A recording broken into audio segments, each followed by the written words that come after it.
¿Cómo están? Bienvenidos, buenas noches, gracias por acompañarnos. Nuevo capítulo del Informante. Digamos el último, porque vamos a tener un receso de 2 miércoles. Ya le vamos a contar al final del programa el porqué. Vamos a tener otro programa periodístico en su reemplazo. Pero esta noche vamos a conversar de 2 temas completamente diferentes. Revisando la pauta, me encontré con esta realidad. Cuando estuve invitado la vez anterior, el siguiente panel era para discutir sobre los límites en el humor.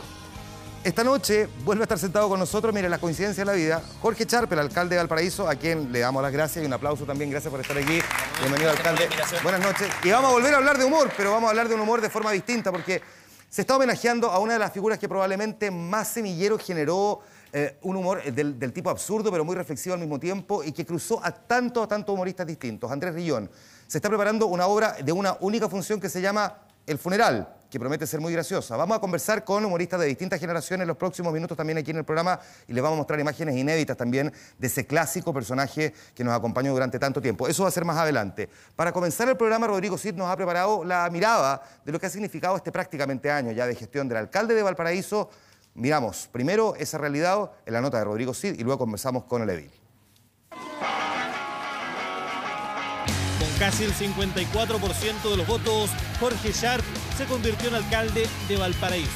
Una elección que sorprendió a muchos y donde derrotó al entonces edil de la UDI Jorge Castro y al popular DJ Méndez, el candidato de la nueva mayoría.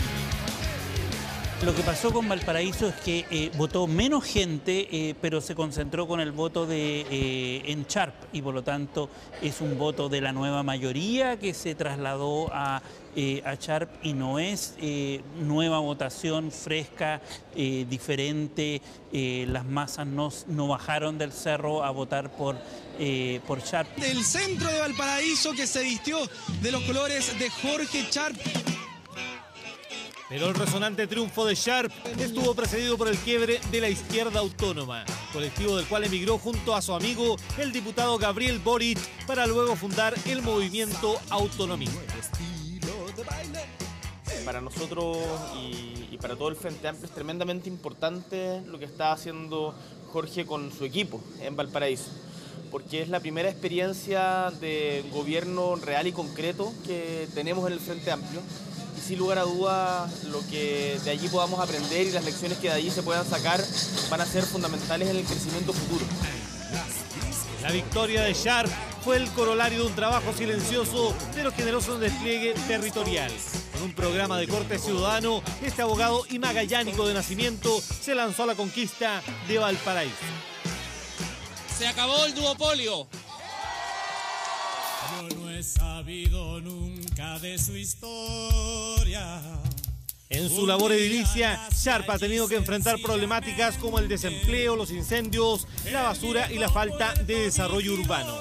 Todo esto en una ciudad reconocida como patrimonio de la humanidad, pero que arrastra décadas de abandono y deterioro. Lo principal de Sharp es que se ha instalado como un actor relevante dentro de la comuna. Ha colocado temas en la agenda como toda la revisión del plan regulador de Valparaíso y eso todavía no podemos ver frutos. Yo creo que es muy temprano para ver frutos, pero lo coloca con una posición de liderazgo interno dentro del frente. El alcalde Sharp también es un referente del Frente Amplio, movimiento político que aspira a romper con el duopolio entre Chile Vamos y la nueva mayoría. Esto que estamos haciendo en Valparaíso, que otros también están soñando y luchando a lo largo de todo Chile, sirva como un catalizador, sirva como un rayo de esperanza para poder cambiar el país. Y replicar lo ocurrido en Valparaíso, pero ahora a nivel nacional, con la periodista Beatriz Sánchez como su abanderada.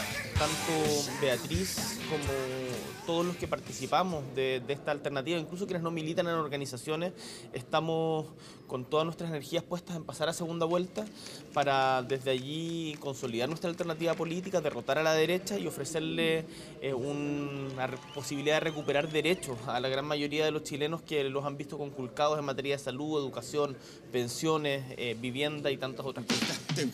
Cuando se desató la polémica por el veto a Alberto Mayol, Jorge Sharp criticó que los liderazgos del Frente Amplio no estuvieron a la altura. Ahora, los diputados Giorgio Jackson y Gabriel Boric enfrentan el desafío de la reelección. El Frente Amplio va mucho más allá de las personalidades y lo que nosotros hemos insistido tanto con Giorgio, pero también la misma Beatriz, el mismo Jorge, es que es importante ir traspasando las adhesiones a individuos a adhesión a un proyecto colectivo. Y por lo tanto, si bien evidentemente se nos va a evaluar y van a haber muchos ojos puestos en el resultado de la elección a la que nosotros nos sometemos, lo importante es el resultado global que tengamos como Frente Amplio. Debate sobre una eventual convergencia programática y electoral en segunda vuelta que un sector del Frente Amplio, justamente la izquierda autónoma, el ex movimiento de Sharp, pretende adelantar y abrir un diálogo ya con Alejandro Guillet. El dilema para el Frente es mantener el camino propio y acumular fuerza electoral en el futuro, una nueva mayoría para el futuro, o hacer alianzas con partidos de la izquierda principalmente para conformar un nuevo referente, realmente ampliar el Frente Amplio. Yo creo que Sharp podría jugar un rol en esta segunda vía, de jugar un interfaz entre la izquierda extra concertación y la izquierda dentro de la concertación. Yo creo que ese rol podría jugarlo Sharp. A casi un año de haber salido electo, el 23 de octubre del 2016, está entonces con nosotros Jorge Sharp. Vamos a hablar un poquitito de política para después meternos de lleno a la comuna. Tú has dicho que la definición sobre una eventual segunda vuelta es compleja, pase quien pase, que el Frente Amplio no es suficiente, que se tienen que concordar con fuerzas de centro-izquierda una agenda de transformaciones, pero no a cualquier costo también. Hemos visto en los últimos días manifiestos, declaraciones, que la izquierda autónoma, que si nos conviene conversar ahora o después. Primero, hay que conversar en caso de que Beatriz Sánchez no sea quien pase a segunda vuelta con el candidato de izquierda que compita con Sebastián Piñera, si es que es Sebastián Piñera también quien pasa a segunda vuelta. Bueno, en primer lugar, muy buenas noches, gracias por la invitación, Juan Manuel. Yo creo que la elección presidencial tiene un problema bien grave, que tiene que ver que es una elección presidencial carente de contenidos. Hoy día los contenidos que priman en la elección presidencial son los contenidos propios de la derecha, ¿no? Pero todos aquellos candidatos que no han sido la derecha, creo que no, y los movimientos en definitiva que representan tales candidatos, no han sido capaces de instalar la discusión fundamental de esta elección presidencial, que tiene que ver con o aceptamos una regresión conservadora, que supondría la llegada eventual llegada de Sebastián Piñera al gobierno, o bien, en definitiva, avanzamos por un camino de transformaciones democráticas en el país. Y creo de que en la medida de que el debate siga estando carente de contenidos, es muy difícil contestar muchas de las preguntas que surgen, por ejemplo, la misma de la segunda vuelta. Y en ese sentido creo que el Frente Amplio tiene que jugar claramente un rol de liderazgo, y creo que tenemos que pasar en ese sentido a la ofensiva. El Frente Amplio tiene que ser capaz de liderar con toda claridad y con toda convicción la derrota a la derecha, convocando a amplios sectores sociales y políticos que creen en los cambios en Chile. Y esa tarea, que es fundamental en este momento de la elección, pensando también en los 4 años que vienen, no se le puede dejar a aquellos que ya tuvieron su oportunidad. La nueva mayoría tuvo su oportunidad. Y hoy día vemos a la nueva mayoría en una crisis bien profunda. O sea, el solo hecho que existan 2 candidatos presidenciales, 2 listas parlamentarias, expresa una crisis vinculada a su falta de unidad estratégica y también unidad programática. Entonces, yo creo que el Frente Amplio tiene que tener la capacidad de ponerse en el centro del tablero político, y eso tiene que hacerlo con propuestas, tiene que hacerlo con convicción y con una convocatoria amplia. Ahora, plantear esto cuando uno está tan cerca de la elección, digamos, estamos a menos de un mes, suena un poco iluso. Uno tiene que ponerle en el centro del tablero político. No, si ya no se puso nomás. ¿Qué pasó? ¿Y cuál es la autocrítica también? Porque tú dices, todos los candidatos, salvo la derecha, no logró instalar estos mensajes y esta discusión. ¿Qué pasó con Beatriz Sánchez? ¿Por qué no lo logró hacer? A pesar de que, en términos, digamos, publicitarios, si se quiere, era una candidata muy vistosa y que tuvo bastante cobertura también en los medios. Detrás de tu pregunta hay un supuesto que supone de que esta elección está corrida y que no habría nada que hacer frente al triunfo eventual de Sebastián Piñera. Yo tengo ahí una diferencia. Creo que Beatriz Sánchez ha sido la candidata y el Frente Amplio ha sido el referente que más ha intentado impulsar un debate programático. De hecho, acuérdate que tuvimos toda una discusión respecto al plebiscito de un programa. Hace menos de una semana Beatriz Sánchez marcó una posición sumamente clara, dijo no más endeudamiento estudiantil. Pongamos fin al CAE. Entonces, yo me pregunto, el resto de los candidatos presidenciales, particularmente, más que Alejandro Guillé, a mí lo que me interesa en definitiva es qué pasa con las bases de la nueva mayoría, qué pasa con todos esos dirigentes sociales, con los dirigentes intermedios, con los dirigentes de las comunas y de las regiones de Valparaíso y de otras regiones de Chile. ¿Qué pasa frente a eso cuando Beatriz Sánchez dice no más al CAE y cuando su candidato no tiene esa misma capacidad de ser claro, por ejemplo, en ese punto? Asumamos entonces, por ejemplo, que Beatriz Sánchez pasa a segunda vuelta y compite con Sebastián Piñera, Sí, que claro. es el que en toda la encuesta aparece mejor aspectado. En Chile nunca ha pasado que el que aparece mejor aspectado en una encuesta Sí. no pasa Sí, claro. a segunda vuelta. Y compite con él. Sí. ¿A ustedes no les da para conseguir el triunfo por sí solo necesariamente? Sin duda. Tienen que salir a buscar respaldos. Sin y duda. ese respaldo se apuesta a que es más fácil conseguirlo dentro de la nueva mayoría que con los otros 5 candidatos que quedarían dando vuelta. El sexto es José Antonio Kast de derecha, por lo tanto Claro. se ve difícil que salgan a pedirle apoyo a él.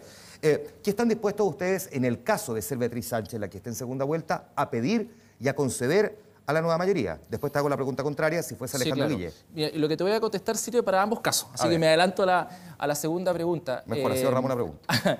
Que tiene que ver con que el Frente Amplio no tiene que negociar nada con nadie. O sea, diálogo, sí, evidentemente. Por ejemplo, en nuestro caso, en Valparaíso, dialogamos con todos los actores. De hecho, yo dialogo con senadores de la nueva mayoría, con senadores de la derecha, con el gobierno regional, con ministros de Estado. Si el problema no es el diálogo, si en política es fundamental el diálogo, cuando no hay diálogo, evidentemente el país se polariza innecesariamente. El problema es otro, cuando el diálogo es conducente o detrás del diálogo hay un tufillo o hay un subtexto de negociación. Y el Frente Amplio es una fuerza política en emergencia, en ascenso, con múltiples problemas. Tenemos que ser más autocríticos, tenemos que ser más humildes, tenemos que entender que no bastamos nosotros para hacer las transformaciones, pero por otra parte, la nueva mayoría se encuentra en crisis. O sea, ¿qué gobernabilidad, qué en definitiva gobernabilidad de transformación democrática le ofrece al país ese conglomerado que hoy día se encuentra en crisis? Entonces, ¿Quién tiene más posibilidades de abrirse a conversar con el otro? ¿La nueva mayoría a abrirse a conversar con ustedes o ustedes a conversar con la nueva mayoría? yo pienso de que, insisto, yo pienso que el diálogo siempre va a haber, y si es de allá para acá o de acá Digo, para allá... conversar significa Sí. ceder. Y ceder significa no en cuestiones de forma, significa en cuestiones de fondo, como dices tú, asumir ciertos compromisos, porque dirigentes de base, dirigentes comunales pueden tener una opinión, por ejemplo, respecto al CAE, que es lo que planteas claro. tú. Pero finalmente los que van a tomar esa decisión van a ser los parlamentarios. Es que esa es la lógica que hay que invertir, precisamente, porque si nosotros apostamos a una especie de lógica de negociación con Guillé o con algún alto personero de las cúpulas de la nueva mayoría, vamos a estar, en definitiva, poniendo en entredicho la legitimidad del Frente Amplio. El Frente Amplio debe ser capaz de convocar precisamente a todo ese mundo que vota por la nueva mayoría, que quiere los cambios, que no quiere que Piñera llegue al gobierno. Yo creo que la gran mayoría del país no quiere que Piñera llegue al gobierno, pero en definitiva esa tarea de liderar aquello debe ser una tarea del Frente Amplio. Que lo logremos o no, bueno, eso se verá en los votos del 19 de noviembre, esa es la democracia, pero si no nos proponemos eso, vamos a terminar al final siendo una fuerza subsidiaria de una fuerza política que se encuentra en crisis, que es la nueva mayoría. Entonces, yo la invitación que hago es precisamente a un debate abierto, un debate a través de los medios de comunicación, a nivel de base, en las federaciones de estudiantes, en los sindicatos, en las juntas de vecinos, a esos mundos que creemos que tenemos que impulsar cambio, pero no para negociar, no para que exista, por ejemplo, una lógica de cogobierno, así como que yo negocio con la nueva mayoría un par de puntos y luego entro al gobierno un par de cargos. Yo creo que ese tipo de opciones hay que descartarlas. Creo que el acuerdo, la articulación tiene que darse desde abajo. Y creo que ahí el Frente Amplio tiene una legitimidad que tiene que cuidar. Ahora, Marco Enrique Ominami ha planteado algo que, digamos que hasta ahora no ha sido recogido por todos, algunos lo han mirado, otros lo han escuchado, otros lo han rechazado, que básicamente que si Sebastián Piñera pasa a segunda vuelta, todas las fuerzas de izquierda deberían unirse para respaldar a la candidatura que le compita. ¿Tú no crees en la lógica de todos contra la derecha? Es que eso es vacío. Yo creo que ese no es el problema de hoy. Hoy día el problema es politizar y llenar de contenidos al debate, porque esos llamados de todos contra la derecha, claro, efectivamente es necesario derrotar a la derecha en Chile hoy día. Obviamente, el Frente Amplio tiene una responsabilidad y un rol que jugar naturalmente, y hacernos los lesos sobre eso sería una tremenda irresponsabilidad del Frente Amplio. Pero esos llamados al vacío, cuando no ha habido un debate público de contenidos, cuando, por ejemplo, ninguno de los referentes políticos se ha pronunciado sobre la Asamblea Constituyente, sobre el tema del CAE, sobre la ley de pesca, sobre la ley de Valparaíso, a propósito de la tributación de los puertos en las ciudades, sobre el tema de la planificación territorial o el derecho de la ciudad. O sea, cuando tenemos un debate carente de ideas, es muy difícil pronunciarse sobre aquello. ¿Te escuchan en el Frente Amplio cuando tú planteas esta manera de resolver o de intentar dilucidar al menos este dilema? Digo, en medio de esta discusión que han tenido durante toda esta semana, que Revolución Sí. Democrática se pelea con Izquierda Autónoma o que empiezan a mostrar, no Sí. sé si diferencias, pero ¿te escuchan? Yo pienso que es fundamental dejar atrás definitivamente algo que creo que fue uno de los grandes problemas que tuvimos a propósito del tema de Alberto, ¿no? De Alberto Mayor. Claro, exactamente. Que es el mirarse el ombligo. O sea, el Frente Amplio tenemos que ser capaces de mirar a la sociedad y tener una voluntad de mayoría y una voluntad de articulación, una voluntad de liderar el problema político que hay hoy día en Chile, que es que en definitiva para poder impulsar un programa de transformación democrática en Chile necesitamos derrotar a la derecha. Esa es una condición fundamental. Pero esa tarea no la podemos dejar en las cúpulas de la nueva mayoría. Ahora, no la podemos derrotar a dejar la derecha- en las mismas manos de siempre, porque además uno dice, bueno, ¿por qué la derecha está en el Estado? ¿Por qué la elección presidencial o por qué Piñera se encuentra en la posición en que se encuentra? Bueno, ¿cuál es la autocrítica que se hace? Hablemos sobre eso, hablemos abiertamente. Que es una buena pregunta. ¿Por qué Piñera corre con ventaja? ¿Por qué Piñera aparece con más Yo pienso- posibilidades? ¿Por qué la gente quiere votar más por él que por los otros candidatos? Yo no le quiero negar al gobierno de la presidenta Bachelet todo, ¿no? Yo creo que hay avances, evidentemente, pero creo de que hay una constante que se dio principalmente en las reformas más importantes, que fue la presidencia de la nueva mayoría, más que de la presidenta, de la nueva mayoría como conglomerado. Y lo digo más que la presidenta porque la presidenta Bachelet es expresión de un conglomerado político. Una presidencia de la nueva mayoría a poder resolver el problema de las reformas con presidencia de los movimientos sociales que pusieron esas agendas. Acuérdate del caso del cambio del estatuto docente. ¿Qué pasó?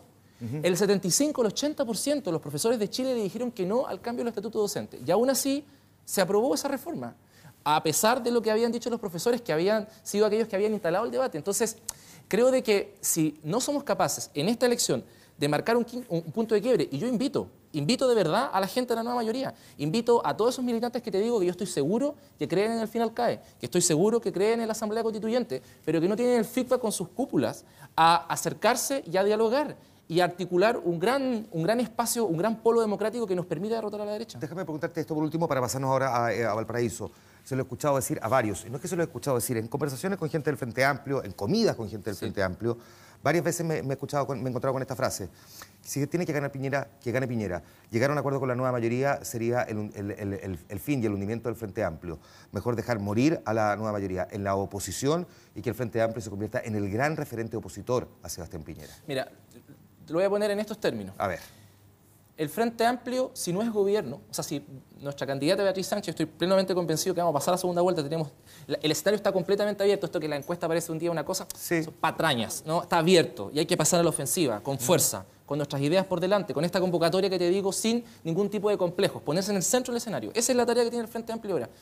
¿Qué es lo que quiero decir con esto? Tomando en consideración aquello, creo de que el Frente Amplio va a ser oposición, si no somos gobierno nosotros, va a ser oposición en el próximo, o tiene que ser oposición en el próximo periodo presidencial, en el próximo periodo de gobierno, sea Alejandro Guillé, sea Sebastián Piñera. Es decir, el Frente Amplio lo que no puede hacer es entrar en una lógica de negociación de cargos ministeriales o de intendencias o gobernaciones.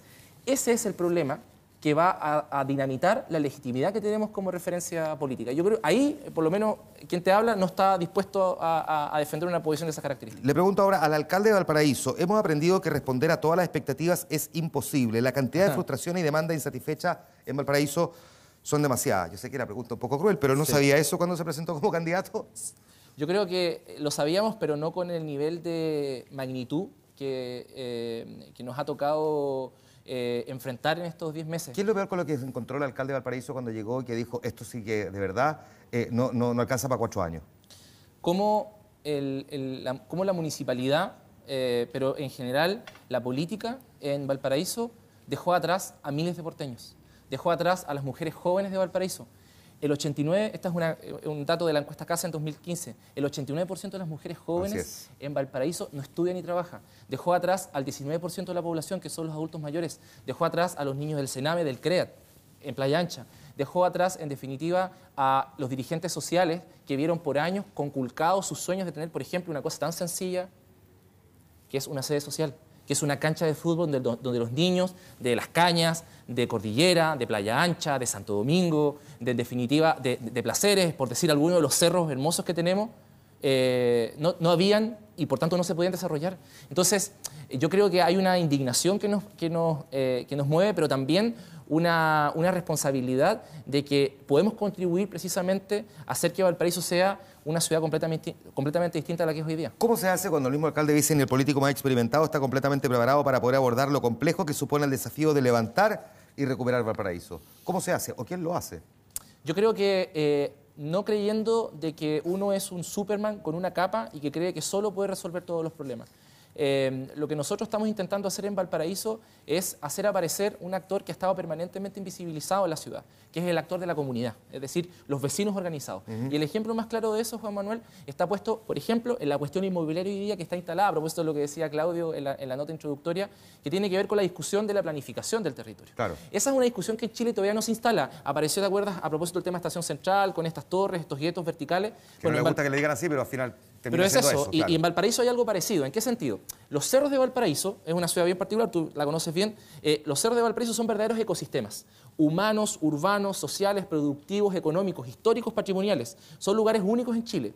Cuando viene un elemento exógeno a ese ecosistema se destruye y ya no vuelve a ser el mismo, con toda la consecuencia que se produce. Entonces, ¿qué es lo que ha pasado en Valparaíso en los últimos años?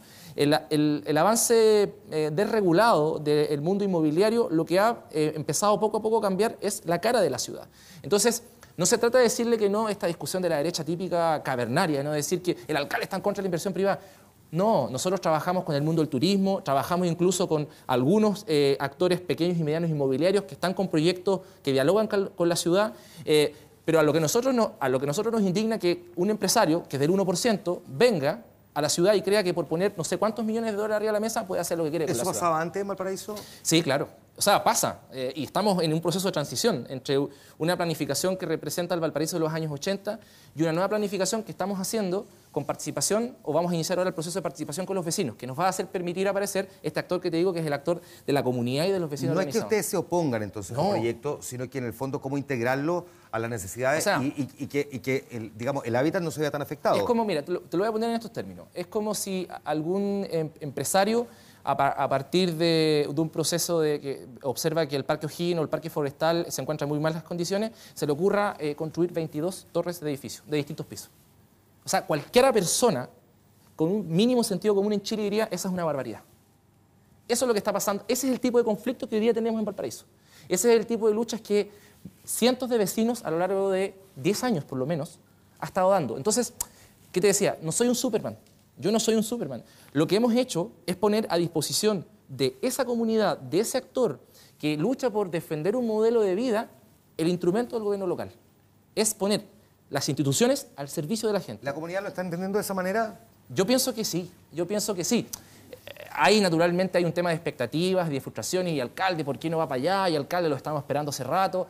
El alcalde tiene que ir a todos lados. Ojalá hubiesen como 26 Jorge Charqui se pudiesen distribuir para poder estar más con la gente en los plazos que ellos quieren, que demandan. Hacemos un tremendo esfuerzo para cubrir todo el territorio de la ciudad. Pero yo creo que la gente lo entiende. De hecho, mira, te voy a poner un ejemplo. Se produjo un debate a propósito de este proyecto inmobiliario del señor Ibáñez, ¿no?, que es un empresario del 1%. Entonces, salió una persona a favor del proyecto, que vinculaba a ese grupo económico, a defender ese proyecto y a criticarme a mí. La gente que le sale a responder, ¿sabes quién fue?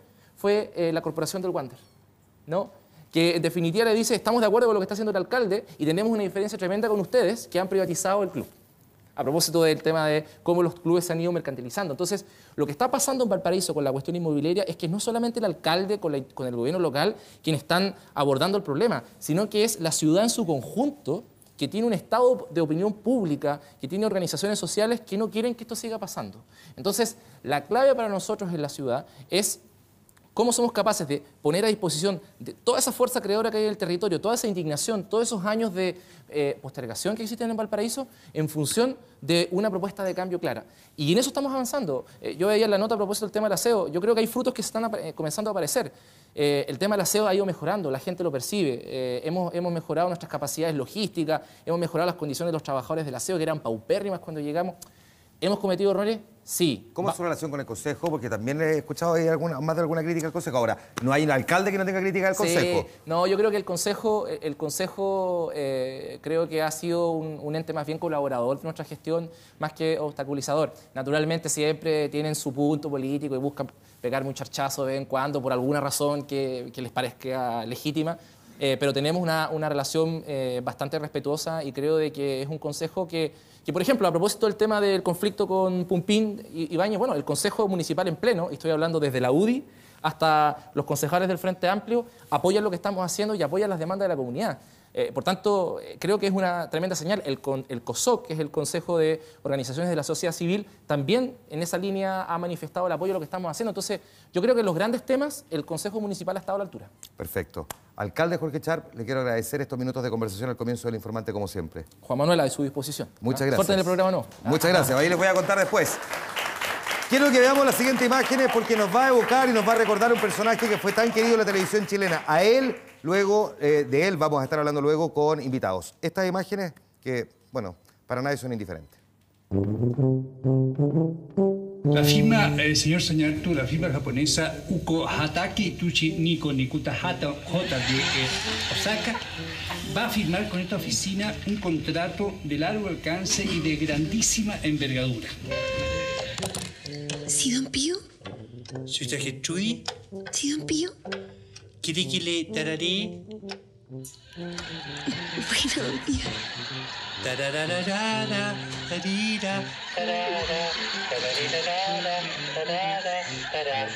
¡Despedido! ¡Eso lo tendremos que ver! ¡No, no! ¡Me banco! Ando en una visita intempestiva de incómodo. Silencio. ¿Qué pasa aquí? ¡Me pegó! Sí, Don sí, Pío, me es pegó. eso.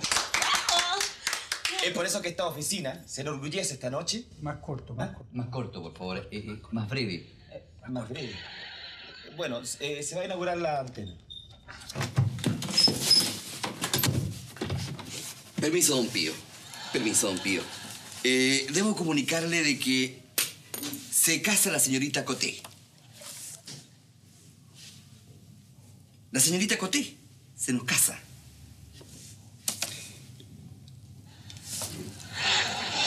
Conferencia previa.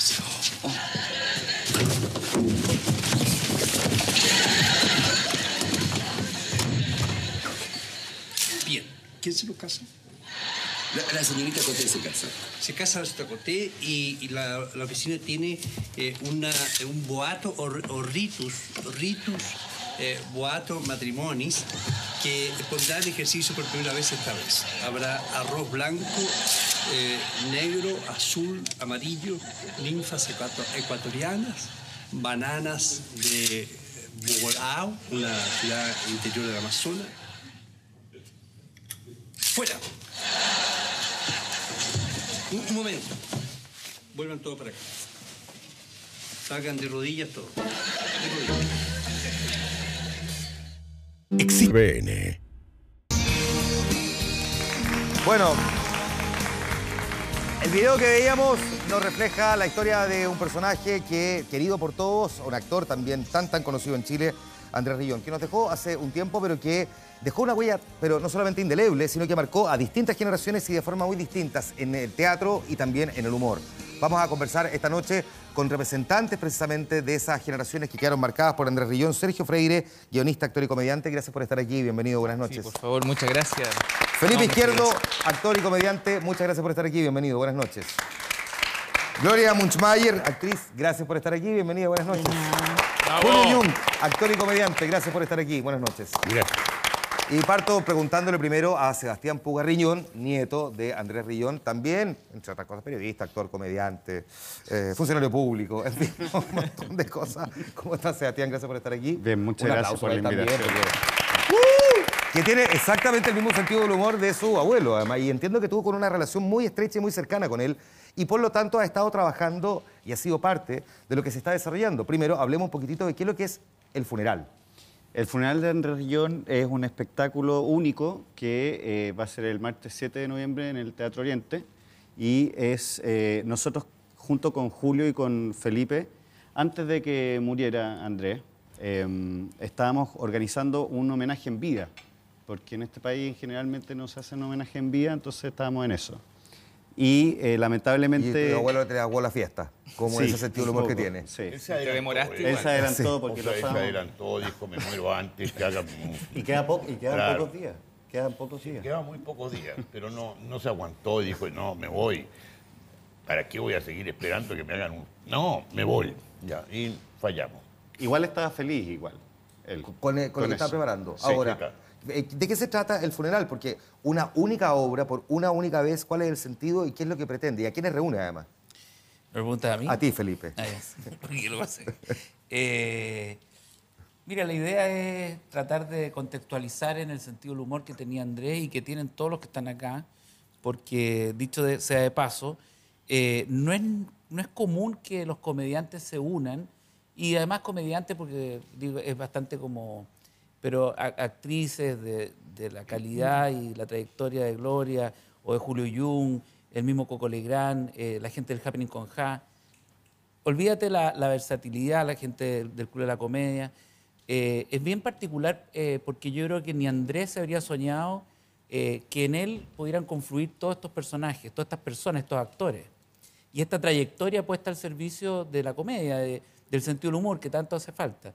Y el contexto del funeral es porque además muchas cosas se hicieron siempre con funerales, Medio Mundo, es un poco la vida del absurdo de reírse en los lugares donde no hay que reírse, pero ahí es donde se produce la comedia.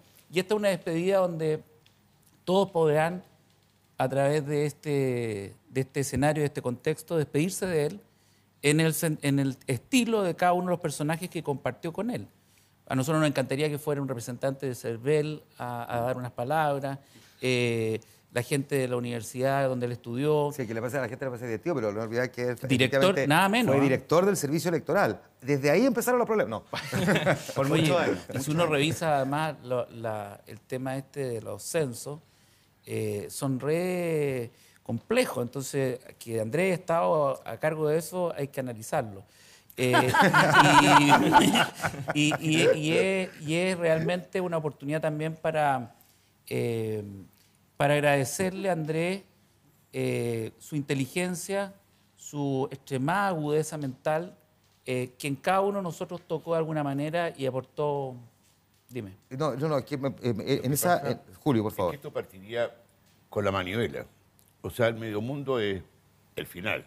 Claro. El inicio fue la manivela. Eso en Televisión Nacional de Chile, paradojalmente. Años 60. Cuando comenzaba la Televisión Nacional, Ictus firmó un contrato con Televisión Nacional para hacer varios programas, o sea, prácticamente un contrato permanente para hacer un programa de humor 1 hora a la semana, durante todo el año. No era temporada, durante todo el año. Y por supuesto era improvisado. Además, una obra de teatro completa de las que habíamos hecho, y aparte todo la cosa infantil. Andrés fue parte fundamental en ese inicio. Déjame preguntarte, Gloria, ¿cómo era tu relación con Andrés Rillón? Nosotros la vimos en cámara y ya vamos a hablar un poquitito de ella, pero ¿cómo era y qué aprendizaje para alguien de tu talento, de tu trayectoria, el haber trabajado con él al mismo tiempo? ¿Qué aprendía alguien que sabe tanto de una figura como Andrés Rillón? Que sabe tanto. No, sí, ¿para qué? Mira, lo que pasa con Andrés es que nosotros nos conocíamos personalmente de Viña. ¿Ah? Teníamos muchas cosas en común a propósito de nuestra Viña, los padres franceses, la monja francesa.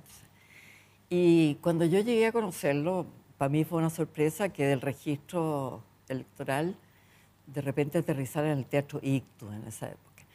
Y ahí se abrió la veta que siempre había tenido Andrés, porque no fue que de repente se iluminara, sino que siempre fue un outsider desde el colegio, así, hacía brutalidades las más grandes del mundo. Imitaba al director de los padres franceses y llamaba con el acento del cura, del director del colegio, y engañaba a medio mundo, ¿te fijas? Sí, era, a las monjas la engañaba. ¿No es cierto? Sí. Ya. ¿A las Entonces, monjas también? Sí. La llamaba que tenían que formarse a las 7 de la mañana al día siguiente. Y las monjas creían que era el la voz del padre. arzobispo de Valparaíso. También lo imitaba, sí. Entonces siempre fue un badulaque, digamos. Y después cuando empecé a trabajar con él, en realidad fue muy grato, muy grato. la gente recuerda mucho la Vicky y la Gaby. Sí, por supuesto. Y eso fue realmente impresionante, porque nosotros no entendíamos por qué les gustaba tanto, porque eran dos locas, absolutamente locas, pero algo pasó, digamos, con los personajes.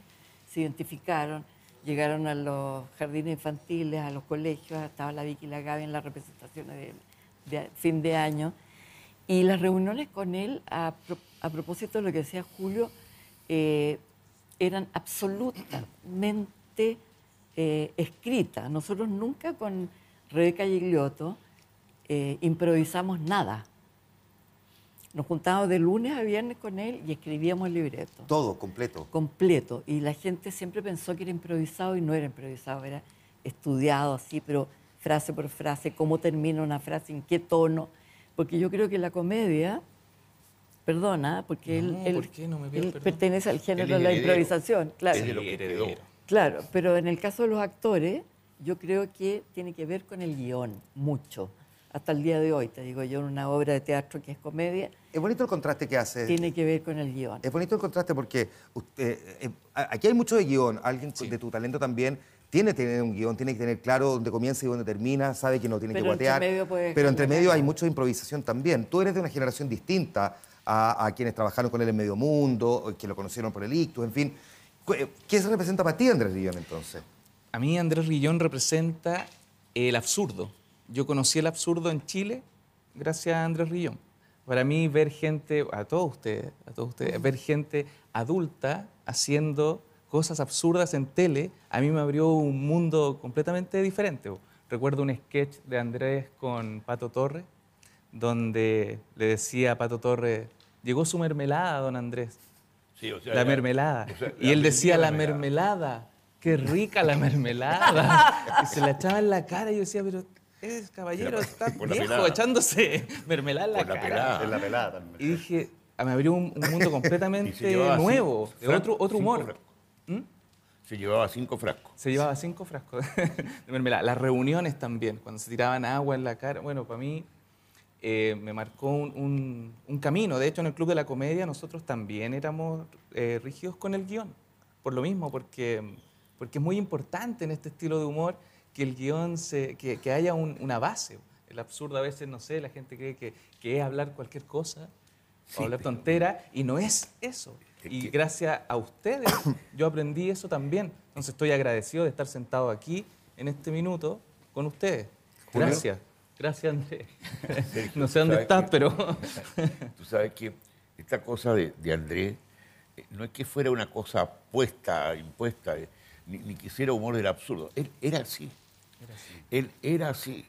Si yo les contara, por ejemplo, están en el libro de memoria de Andrés, por ejemplo, cuando lo llaman el presidente de la República para ver cómo puede hacer un plebiscito, porque le negaban el permiso para ir a Estados Unidos, Eduardo Frei Montalva. Es decir, usted le dice, no, pero si esto es de medio mundo. No, no es de medio mundo, es la realidad ahí en la moneda. Si yo te lo contara, decía... sorprendente, pero sorprendente. Porque le bajó el ataque de risa y no podía hablar. Cuéntame. Claro, entonces, le bajó el ataque de risa y no podía hablar con el presidente. Claro. Y el presidente lo mandó cambiar, le dijo, váyase un ratito, cálmese. Entonces era, no solamente, no, pero era el director general del registro electoral. Y si había un momento, un problema de que había que citar a plebiscito, presidente, llame al director del registro electoral. No puede llamar a otra parte, sino que al director del registro electoral. Ahora, así como le gustaba el guión, Sebastián, tú que lo conociste muy de cerca, me consta, nosotros somos amigos hace mucho tiempo, viví varios procesos, digamos, en tu relación con tu abuelo, él también tenía una gran capacidad de improvisación en las conversaciones. Entiendo que además estuvieron trabajando con Felipe, grabando mucho material que no se conoce de Andrés Rillón en los últimos años, ¿no? Sí, trabajé muchos años con Julio y con Andrés en el teatro, y ahí empecé a hacerme más amigo de mi abuelo que nieto, porque él no... Los nietos. Hicimos 2 obras. Hicimos, claro, 2 obras y ahí lo empecé a conocer y terminamos siendo íntimos amigos. Y dentro de ese proceso también estaba Felipe, que también fue un gran amigo de Andrés. Y Felipe hace 12 años atrás, más o menos. 12 y medio. 12 años y medio. 2 años y medio. Gracias por la precisión, Felipe. Le hizo unas entrevistas a Andrés y son más o menos como 12 horas de grabación, varios días seguidos, en donde él habla absolutamente de todo. Es un material, pero que es inédito, que con Felipe lo hemos visto entero. Hemos mostrado un par de cositas a la familia y de parte de este material se van a sacar cápsulas que van a ir en el espectáculo. Ahora, nosotros afortunadamente aquí logramos conseguir que parte de ese material, cortito, pero algunas partes, podamos mostrarlo en el programa. Sí. De hecho, nos vamos a ir a la pausa mostrando parte de ese material inédito de Andrés Rillón. Véanlo, por favor. Señorita Gertrudis, Sí, don Pío. por favor que nadie me moleste durante un buen rato, ¿ah? Sí, don Pío. Tenemos muchas interrogantes. No he hecho un ensayo explicativo de por qué la gente cómo elige lo que lo divierte, cómo se encuentra con lo que lo divierte. Bueno, eso es que en el humor hay un encuentro con la contraposición, lo que es lo contrario, con el antagonismo. Si tú colocas una situación, si tú colocas una situación improbable, pero sobre lo verosímil, siempre tiene que ser lo verosímil estar presente en el humor, siempre, o en el chiste, o en el cuento, o en la historia. Y el humor, creo yo, el que más me acomoda a mí, es aquel que sobre la base de lo verosímil tú te acercas con lo improbable. Es verosímil totalmente que me llamen del lanzamiento de la NASA y me digan: queremos que usted vaya, está invitado a ir a Marte, como en la tripulación inicial. Eso es posible, es verosímil. Ahora, probable, yo diría que casi diría yo que un 50-50. O sea, es muy improbable. Entonces, si tú manejas esos elementos, por un lado, eso es una fuente de humor bastante inagotable y del absurdo, ¿no? Porque ahí llevas al absurdo tú.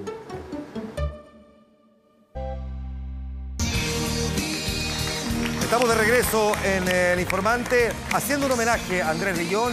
Vamos a tener El Funeral, que es esta obra por una única vez. La fecha, Sebastián Puga. Martes 7 de noviembre, Teatro Oriente, 21 horas. A las 21 horas. Y estamos conversando con... ¿Se pueden comprarlo? Sí, se pueden comprar las entradas en Punto Ticket. En Punto Ticket. Felipe Izquierdo, Julio Jung, Gloria Munchmayer, Sergio Freire, además de Sebastián Puga Rillón, el nieto de Andrés. Déjame preguntarte, Gloria,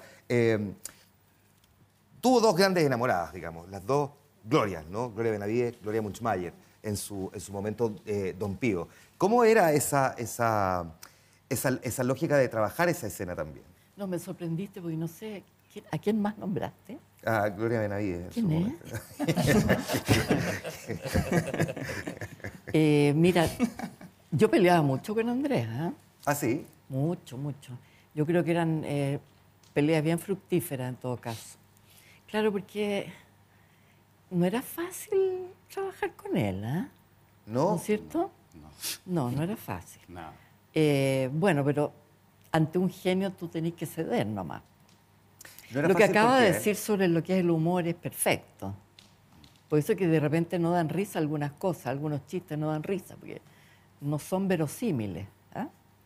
Claro. Ahora, cuando tú dices no era fácil, por ejemplo, porque parecía que la relación de ustedes tenía un fiato increíble. Si más encima veces que trabajaba en los guiones de la Vicky y la Gaby y otros, daba la sensación de que había una mancomunión casi perfecta entonces, como que se entendían en el 100%, ¿no? No, yo te diría que nos entendíamos profesionalmente, ¿Ya? porque personalmente él era de derecha absoluta. Y era militante de derecha, ¿no? Sí. No era que era militante, entonces estaba siempre atento a que no hubiera ninguna digresión a lo que él pensaba. Y además, cuando todos teníamos calor, él tenía frío, y cuando todos teníamos frío, él estaba muerto de calor. Entonces era un poco insoportable en ese sentido. ¿Era difícil trabajar con él? ¿Tú La verdad es que todos lo odiamos a él. Yo lamento que se esté organizando una cosa así porque es una oportunidad. Mira, el odio nos une. Una venganza. El odio nos une. No, era realmente, claro, era complicado porque de repente era lo que él quería. Una cosa que no la quiso nunca porque no la inventó él, que era el funeral. ¿Ustedes se acuerdan de la carroza fúnebre? Cortejo. Nunca. Y nunca la quise. Creo que fue ese que le dieron el premio por el mejor programa del año, justamente por el funeral. Pero quiso evitarla todo el tiempo hacerla, pero no quería, porque no le gustaba esto del funeral. A lo mejor preveía que en algún momento el funeral iba a ser más o menos como eso, pero no fue, afortunadamente, como el funeral de Medio Mundo. Tú siempre fuiste el partner, como el actor en el que uno inmediatamente lo asociaba. Así como si uno decía en su momento Rabani Pedrero o tantas otras figuras, incluso del mundo del teatro, siempre a ustedes se les vinculó por un montón de razones. Por una cosa muy simple. Yo creo que Andrés está sujeto a las relaciones gemelares. Él es gemelo de su hermano, Sergio. Entonces la relación dentro de la cosa mental, política y psicológica es con él. Pero en el campo laboral, en el campo de la improvisación, le gustaba trabajar conmigo porque yo era su alma gemelar.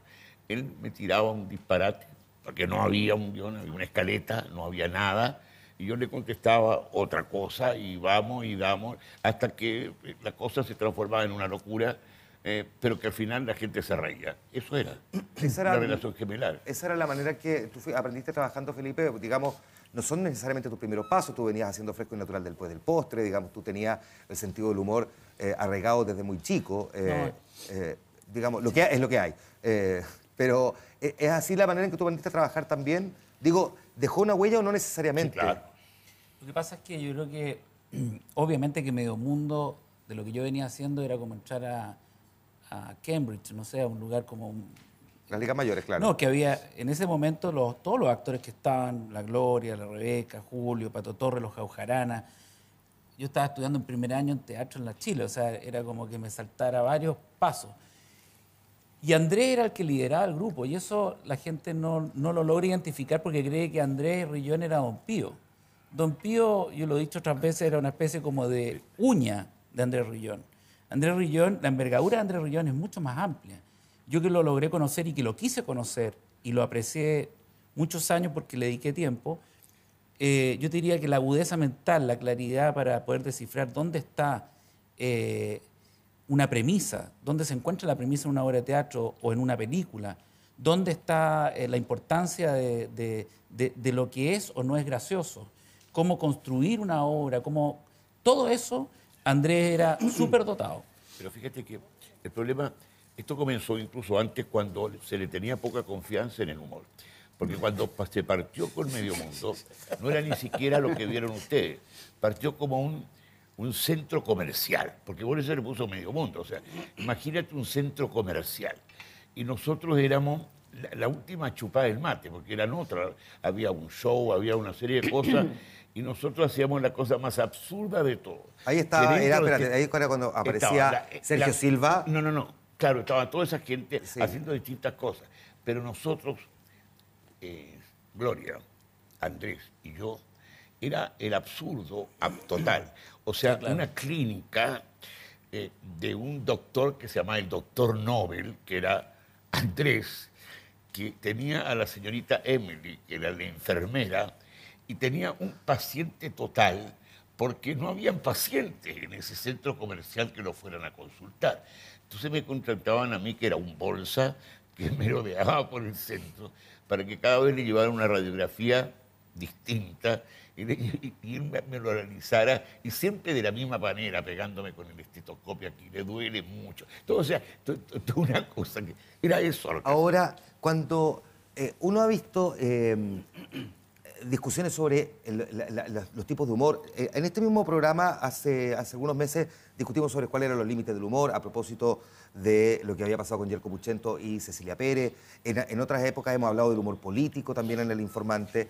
Existen muchas formas de hacer humor. El humor, el absurdo, el humor de la improvisación. ¿Cuánto del humor que tú haces hoy día sientes que tomó de Andrés Rillón y cuánto de otras figuras también? Porque uno se va convirtiendo también en base a colectivos, no necesariamente en solo una figura. Exactamente. Uno se pone a ver, tiene de todo, pero uno siempre hay algo que le gusta más que otras cosas. Yo creo que el humor absurdo es el que menos rating tiene y es el más valiente de hacer, porque el humor absurdo no te vende como el humor contestatario o el humor más, no sé, pasado para la punta. Es un humor completamente como de nicho. Y que haya tenido un programa así como el que tuvo, Como y la Medio relevancia que tiene y que ahora reúna tantos Es que yo creo comediantes. que el humor absurdo es trascendente. Y el humor que es más de lo cotidiano, por ejemplo, la chilenidad o qué sé yo, una cosa... Ese es del día a día, qué sé yo, pero el humor absurdo es trascendente. Si tú analizas a los hermanos Marx o analiza a cualquiera de los comediantes que han sido universales, practican el humor absurdo y llegan, y Chaplin en algún momento también, de alguna manera, incipientemente, pero también conjugaban, porque yo creo que para ser comediante hay que ser, primero, muy culto y segundo, no es un ser vacío que improvisa porque le resulta simpático algo. Para mantenerse en el tiempo y tener esa trascendencia... Andrés conjuga todo eso. Andrés es una persona muy completa. Pero ahora, él logró moverse... Como también la Gloria, sí, como también Julia, una generación que no se va a repetir, eso es otra cosa que no... Hay que valorar a los actores y a los comediantes que hoy día tenemos, que han sido realmente un lujo, que es más allá de lo que uno pudiera pensar, pero después nos vamos a acordar. O sea, la Gloria, Julio Jung, lo que fue Jaime Celedón, todo el grupo de Lictus, la gente que ha hecho comedia fina, hay que levantarle un monumento. Ya, pero uno no, tampoco es que las cosas sean del todo purista en el sentido de que o era humor absurdo o era el humor costumbrista. Lo digo, Andrés Rillón logró moverse en distintos programas de televisión. El Happening con Ja tenía un tipo de humor, Medio Mundo otro. Uno observa que hay programas que son trascendentes también, probablemente desde otra esfera, pero de Chincola Jote era un programa de gags que también dejó una huella indeleble también en la televisión chilena.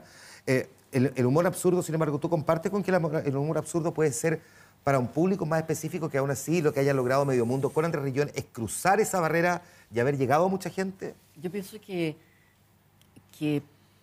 como dice, ¿cómo te llamas tú? Alfredo. Como dice Alfredo, el humor absurdo es más elaborado que la chistología, digamos. ¿No? Es mucho más elaborado, claro. Tú tienes que hacer asociaciones, ¿no? Él decía, ¿por qué gente grande se está comportando así? Tiene que ver con una contradicción. Claro, con un despojo absoluto y llegar a la infancia, que en la infancia es donde se producen ese tipo de cosas, ¿no? De tirarse agua. Entonces, sí, yo creo que sí, y creo que el hecho de que no se haga tanto hoy es porque el tiempo ha cambiado, el humor ha cambiado. Después de esos programas, ¿qué es lo que vimos? Vimos cuentachistes, hasta que aparecieron los stand-up, que en realidad ellos hacen más crítica social que chistología. Claro. Porque lo que hacen ellos es representar la realidad en forma distante, de manera que tú te puedas distanciar y ver la estupidez de la vida diaria, digamos, te pongo. Ahora, incluso si en ese momento hubiese estado en boga haber hecho crítica social en esas épocas, digamos, en la década del 80, no se habría podido. Sí. Habría sido muy difícil. Ahora, ¿cuánto tú sientes que heredaste en tu vida particular, digamos, el sentido del humor de tu abuelo? Es una buena pregunta esta. No sé, yo creo que en algunas cosas. Por ejemplo. Hoy quiere pesar. Sí. ¿Tu señora se ríe de ti o contigo? De mí. Oye, pero permiso que me meta en esta parte, pero yo conocí a Sebastián en un programa de humor que era en Vía X, la SCA. Así es. Trabajamos juntos y era el presentador y tenía el humor absurdo de Andrés. No, es que yo le pregunto que él tiene, él es el ADN completo de Andrés Rillón. Todo el día, el Sebastián todo el día, era el humor general absurdo. En el día, sí, más que en la noche. Oye, oye, yo en verdad quiero agradecer a la cantidad de tremendos comediantes que han querido estar. Han querido estar Eso en te iba a este... preguntar, porque en el este listado es homenaje, mucho más sí. largo que quienes están sentados hoy aquí. O sea, falta Fernando Larraín, Coco Eduardo Legrand. Rabani, Coco Legrand, Fernando Alarcón, la Gloria Benavides también. Pablo Zúñiga, Pablo Kurt Zúñiga, Carrera, Felipe Abello, la Jani Dueña, el Guatón Chamo, Salinas. Julio Jung Jr., Duarchel. El Chamo también va a estar presente. Y entonces Ramón Yao también. Son muchos los que ya están ok, que nos están empezando a ayudar con el tema de redes sociales, qué sé yo. Y al final también decir que se están vendiendo entradas en Punto Ticket. Esto es... ¿Tú estás asumiendo que yo estoy despidiendo el programa? No, Nos queda en no. Claro, yo hablo del final cuando yo quiero. Pero es importante decir que es a beneficio de la viuda, porque Rillón no le dejó nada. Entonces, es verdad, y yo se lo he dicho a todos los comediantes que están involucrados. Quiero ver que no es chiste. Es que no, pues sí, pues yo no estoy... No, bueno, Pero a ver, entonces... y lo que pasa es que él era... Es una él ayuda... Él era así, o sea, todos lo conocemos. O sea, de partida, yo creo que en su época de oro, cambiaba los autos... Cada 2 meses. No sé, en vez de que hacerle cambio de aceite, lo cambiaba. Dejaba el auto y se llevaba otro nuevo. Ah, pero que era de cero derecha, y esa más o parte menos. explica... Luego se compró, porque le dio por la fotografía. No hay ningún fotógrafo profesional en Chile Que haya que tenido haya los equipos de- el equipo que compró él al final, pero ya era una cosa, pero como para comprarse 3 departamentos. Entonces era así, o sea, era increíble. Ya, ahora, déjame mostrar, nosotros estuvimos revisando también en el material propio que tenemos aquí en TVN, nosotros no hicimos Medio Mundo, pero sí tuvimos el Happening y tuvimos, entre otras cosas, el famoso Minuto de Confianza. Usted puede hacer cualquier cosa, cualquier cosa, sin destruir la base misma de la sustentación de mi vida orgánica. Ni psíquica ni físicamente. Eso es lo único límite, el único. Pero lo demás, confianza plena. Dígame, ¿está preparado? Estoy preparado, don Pío. Comienza. Don Pío, yo quería solicitarle a usted... Pero tome confianza, sí. ¿Más confianza? Evidente, porque así no vaya a ninguna parte. Se llamaría un minuto de mero divertimento. Bueno, Peladito, yo quería decirte lo siguiente. Es simpático y sorpresivo, pelado. Eres simpático, ¿no? Eres simpático. Mira, lo que pasa es que tengo un amigo que está dedicado a las ventas. Lo único que le queda vender es el refrigerador nomás. Entonces estamos haciendo una colecta, todos los cabros del barrio, y nos dedicamos a hacer una comida, un bailable anoche, y por eso me acosté tarde y no puedo llegar temprano a la oficina. Pucha, que te di mala fe, negro. Mira. ¿No me llamaste? ¿Por qué no me llamaste ayer tú? Mira, te habría invitado, pelado, pero, oye, pelado... Pero despeíname, más confianza. ¿Te lavas los dientes en la mañana, pelado? No, en la mañana no. Tu Es que traete de guacharí que no me cae nada bien. Oye, negro. Sí.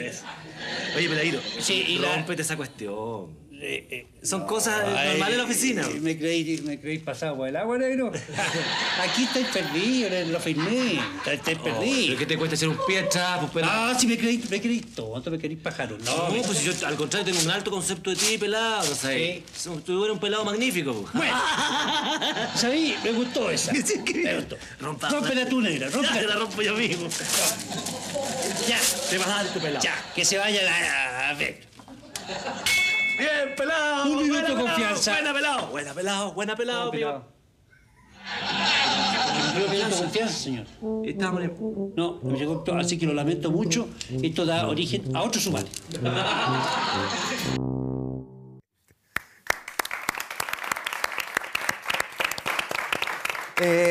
Parto contigo, ¿por qué al margen de que a lo mejor a ciertos sectores le puede costar entender un poco más el humor absurdo, hoy día se hace tan difícil en televisión? Digo, en televisión debería haber cabida para todo. En televisión se hace difícil todo, eso es. Es verdad, entonces, se rige mucho por la moda, eso pasa. Entonces, cuando está de moda un estilo de humor, quieren tener eso nomás. Entonces, siento que ese es el problema del humor absurdo. Que lo único que... Hay mucha gente haciendo. Yo conozco muchos comediantes jóvenes que están haciendo humor absurdo, están en bares y no están en televisión. Deberían todos los canales deberían tener un programa de humor donde confluyan todos los temas, todos los estilos. Yo creo que los últimos programas ya se mezclaban un poco, no eran solo de un estilo, pero eso me pasa, que es la moda lo que hace el tope de esto. Felipe, porque Dime, Juan Manuel. tú haces programa de radio también. Donde Todavía. también has ido a todavía sí. Vamos que se puede, hombre. Donde ha ido mutando también los contenidos de tu programa, pero que ha tenido como esencia el humor. El humor absurdo, porque las pitanzas también tenían una lógica de un humor muy absurdo. Uno podría decir, ya, esa es una plataforma un poco más fácil para poder hacer humor. ¿Sigues pensando, sin embargo, que hoy día ese humor absurdo es más difícil de vendérselo a la gente? No, yo creo que el humor es la llave maestra para los tiempos actuales. O sea, si tú analizas cómo está la sociedad y cómo está el mundo, si hay algo que falta es sentido del humor. El humor es algo fluido, es un líquido que te une cosas rígidas. Los mismos problemas tratados con sentido del humor salvan matrimonio, te pueden generar quizá un aumento de sueldo. El humor es el único salvaguarda que tiene la sociedad y lo que nos diferencia de los animales. Eso lo dice Andrés Rillón en este testimonial que yo tengo de él, que los animales no son divertidos porque no tienen ese sentido del humor, lo tienen solo los seres humanos. Ese es un don. Por lo tanto, es extraño que el humor no esté en la televisión. A pesar de que está, yo me río mucho con la televisión, pero... ¿Pero con qué parte? Con ¿Con todo. el noticiero? No, con todo, me río a carcajada. Pero en los matinales hay sentido del humor, está la gracia de ciertos conductores, está la gracia tuya también para conducir. O sea, todos tenemos que tener sentido del humor para poder hacer que las cosas duras, difíciles, se hagan agradables. Yo creo que la verdad es que hay que ser muy miope para no entender que la gente necesita sentido del humor, que tenemos un país que está achacado y que no le iría mal tener, si no un programa de humor, tener un poquito más de inteligencia para aplicar el sentido del humor. El problema, Felipe, que acá hay un problema con el humor bastante grave, porque hay distintos tipos de humor y podrían hacerse todos los tipos de humor habidos y por haber. Yo creo que el país necesita un poco de humor. Incluso podrían confluir todos en un mismo tipo de programa. Por supuesto, se puede confluir todo. No hay un humor malo ni un humor bien, bueno. Ahora, pero siempre el humor ha sido tomado casi como un género menor acá, tanto en el teatro como en cualquier parte, en el cine. Es decir, es muy difícil que se le eleve del rango, lo consideren un poco más que la risa. Y yo creo que, fíjate que los comienzos del cine comienzan con la comedia. Claro. Todos los que se inician en el cine, Chaplin, Harold Lloyd, Buster Keaton, Laurel y Hardy, todos son. Qué buen punto Julio. Voy a dejar plantear esta pregunta, Gloria. ¿Es más difícil hacer humor o es más difícil hacer drama? Porque tengo la sensación de que hacer humor también cuesta un montón para una actriz. ¿Cómo plantear esa pregunta? Me tengo que ir a la pausa, pero me voy a ir a la pausa también con imágenes inéditas de Andrés Rillón, que nos trajo Felipe y que nos trajo también su nieto. Véanla. Sí, adelante. La persona eficiente es aquella que se pone en todas las circunstancias y en todas las posibilidades de que algo resulte, de que no resulte, de que resulte más allá positivamente o menos y terriblemente y dramáticamente mal. Entonces,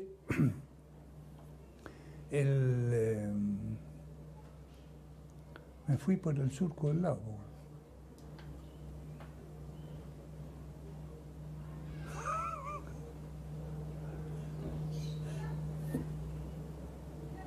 Entonces, esto es la estrategia. De nuevo la estrategia. Bueno, lo voy a dejar para cuando venga la batalla, porque antes puede producirse un colapso, ¿cierto?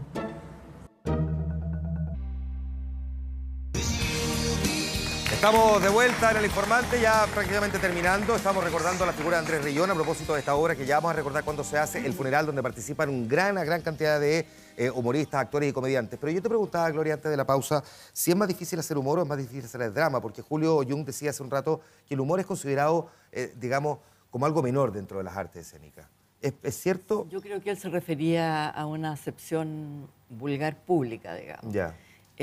Porque evidentemente que la gente agradece reírse y va al cine a ver películas divertidas. Entonces, ahora, desde el punto de vista del actor, yo creo que es mucho más difícil el humor que el drama.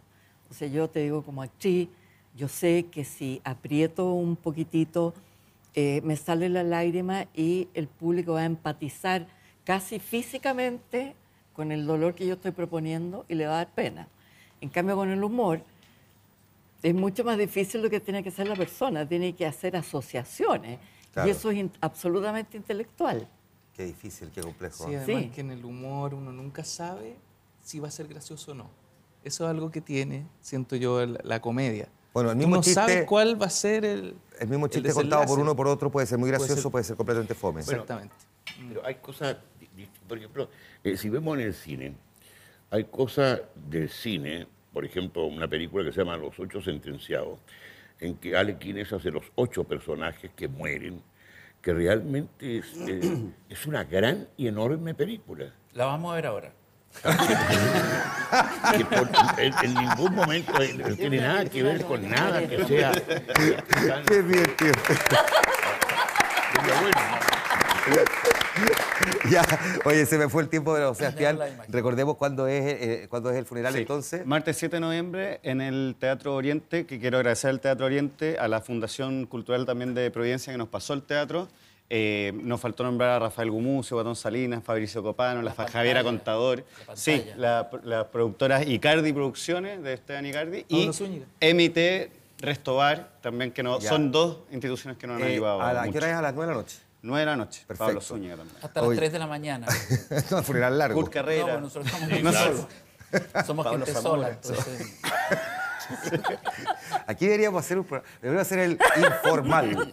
Claro. Mira. Sí, la verdad es que nosotros somos personas A mí solas. me he sentido mejor, lo que mejor me Nos queda. sentimos muy solos. Nos sentimos muy solos, entonces apenas nos dieron la idea, corrimos y nos hemos sentido muy contentos de reencontrarnos, además. Y se estamos muy agradecidos de la oportunidad. Así llegan. Ya, Felipe, muchas Espero gracias. que se repitan los funerales. Oye, pero entre paréntesis hay otro funeral. ¿De quién? En el Teatro de la Comedia. Una obra escrita por Álvaro Borges. Pensé que se estaba Sí, yo muriendo. pensé que estaba muriendo alguien. Ya, nos vamos. Le quiero agradecer al público también, el que haya estado acá. Muchas gracias, Sebastián, por haber estado con nosotros. Julio, como siempre se te quiere. Felipe, compañero. Muchas gracias, Sergio. Un placer tenerte aquí. Gloria, qué orgullo el tenerte sentar en El Informante. Un honor, de verdad. A ustedes, muchas gracias por habernos acompañado. El próximo miércoles no vamos a tener Informante porque tenemos el ciclo de programas Candidato Llegó tu Hora. Parte este domingo a las 10:30 de la noche. 12 personalidades distintas entrevistando al candidato. Yo voy a estar conduciendo ahí, los voy a acompañar durante las siguientes 2 semanas, durante 8 programas con los 8 candidatos presidenciales. Gracias por haber estado con nosotros, que esté muy bien. Buenas noches. ¿Ah?